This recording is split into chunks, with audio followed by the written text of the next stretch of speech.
రోజున దేవుడు ప్రజలందరితో చెప్పే మాట ఏంటంటే, నేను పరిశుద్ధుడిని కనుక మీరును పరిశుద్ధులై ఉండుడి.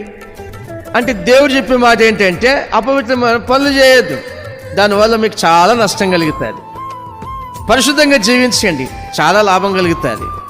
నా ప్రియమైన సహోదరులారా, దేవుడు చెప్పిన మాట ప్రకారం మనం జీవిస్తే మనము నీతిమంతులుగా తీర్చబడతాం.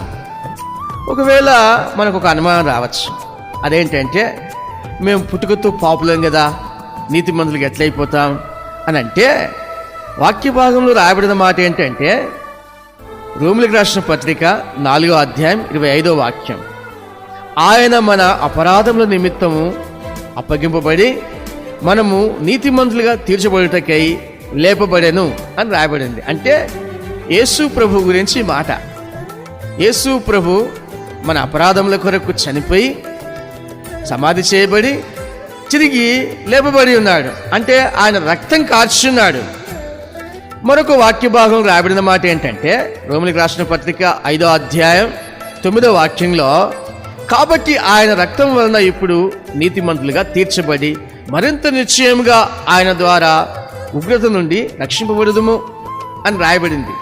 నా ప్రియమైన సహోదరులారా, గమనించండి, ఇంకో వాక్య భాగం రోమిలకు రాసిన పత్రిక 5వ అధ్యాయం 1వ వాక్యంలో, కాబట్టి విశ్వాస మూలమున మనము నీతిమంతులుగా తీర్చబడి మన ప్రభు అయిన యేసుక్రీస్తు ద్వారా దేవునితో సమాధానం కలిగి ఉందుము అని రాయబడింది.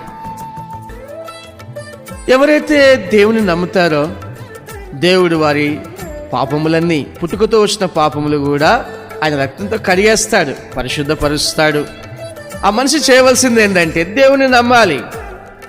రోమిలకు రాసిన పత్రిక 10వ అధ్యాయం 10వ వాక్యంలో రాయబడిన మాట ఏంటంటే, నీతి కలిగినట్లు మనుష్యుడు హృదయంలో విశ్వసించును, రక్షణ కలిగినట్లు నోటితో ఒప్పుకొనును.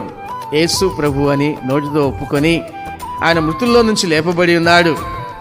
యేసు ప్రభు నా కొరకు చనిపోయి రక్తం కార్చి సమాధి చేయబడి తిరిగి మృతుల్లో నుంచి లేపబడి ఉన్నాడు అని ఒప్పుకొని, యేసు ప్రభు నా రక్షణార్థమై పాప పరిహార బలిగా అర్పింపబడి ఉన్నాడు.